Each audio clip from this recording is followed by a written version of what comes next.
Hello, welcome back. You may have noticed I've been giving these videos all day today. I've been giving them the wrong number. I've been saying 131 when, I passed Daily Art Adventure number 200 some weeks or months ago, weeks ago. So I am now at 231, whatever that says, 231G. My goodness, I'm just encountering. I haven't painted with this kit in a while. I just picked up 3 brushes in a row that were hard as rocks.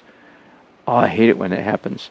Okay, there's stuff that can soften bad brushes like that, right? You know that, right? Good. Otherwise, I'd be broker than I am if I had to throw at all those brushes. Okay, so I am down to dark details in oil. Let me, again, talk about this a little bit while I paint. And part of the reason I talk while I paint is so that I remember to remember things that I ought to remember.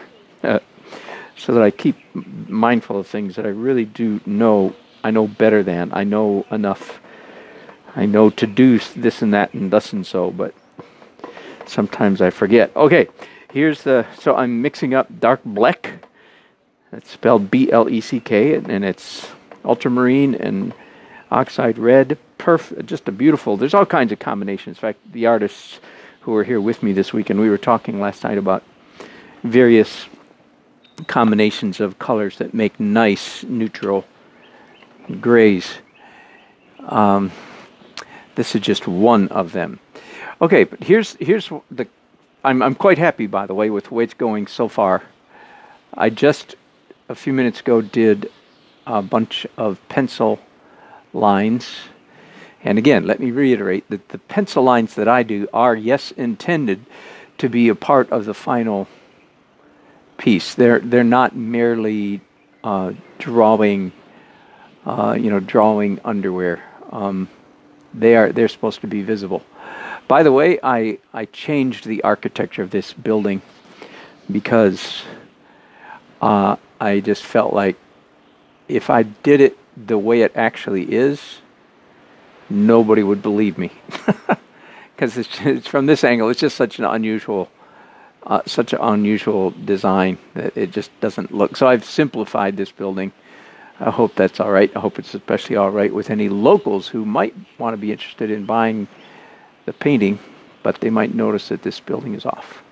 I'm being facetious. Only the owner of the building would recognize that building is off. Anyway, here's what I want to be careful about, is that I don't, especially like at this point right here where I'm drawing. I enjoy drawing. For me, it's kind of like Zen-y, meditative-ish, put my head down just to, let's just draw for a while, shall we? Oh, that'd be so nice. Yeah, we like drawing. That kind of, I like drawing. So the danger is, for me, is I tend to overdraw. I tend to draw, I don't mean to draw too well. No. You can never draw too well.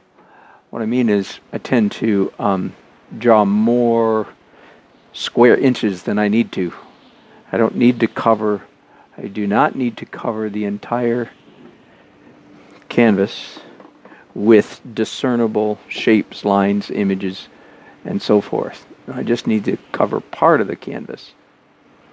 Now, again, if you're a beginner or a student, don't confuse that with it's okay to draw sloppy. No. Drawing messy, bad drawing, and sparse drawing are two very different things. If I can make up that term, sparse drawing.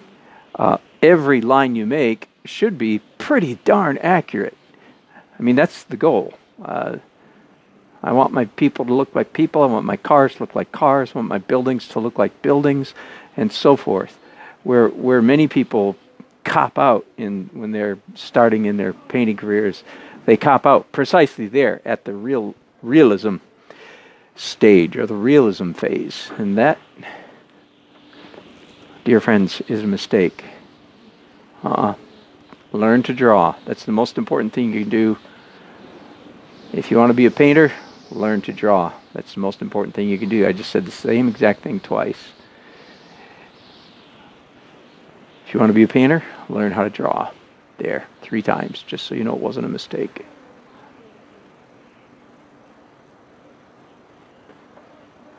I encounter a lot of young people when I'm out about and painting, and many times people will say, well, I don't really paint. I draw a lot. I just draw really well, or something like that. And they feel like they're inferior because they don't paint. All they do is draw. And I say, no, man, you got it completely backwards. Drawing is the thing. If you can draw, you can paint. And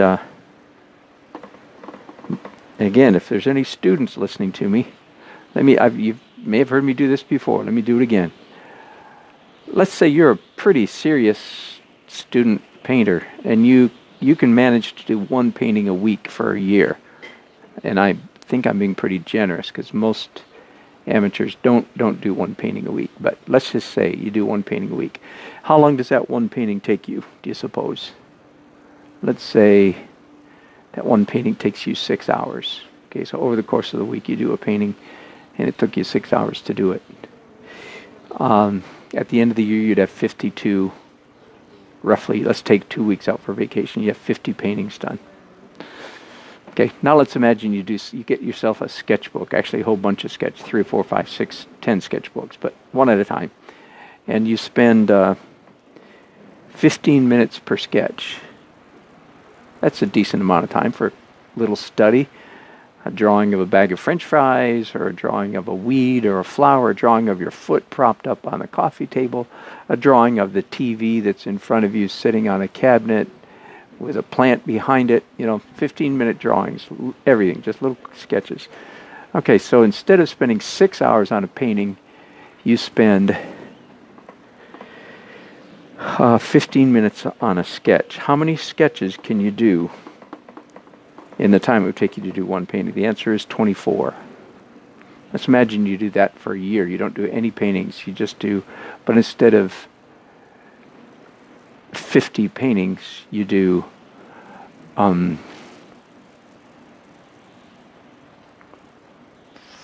6 times 4 times 50, 200 times 6. You do 12. Have I got this right? 50 times 12, 200 times 6. Yeah, you do 1,200 sketches. At the end of a year, which of those 2 people will be the better artist? Hands down, going away without any question, the one who did 1,200 sketches will have made way more progress in their art. I can't tell you which one will be the better artist. They might not have started at the same place. But which one will have made more progress?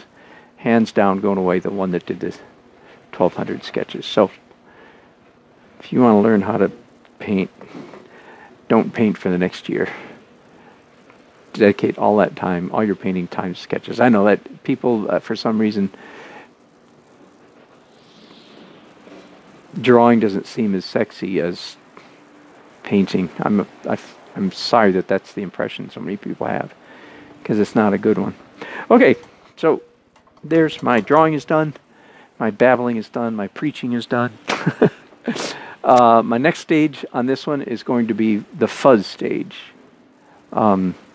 Translucent, local color, and things that glow. Okay? And let me pause here, though, and come back in a few minutes.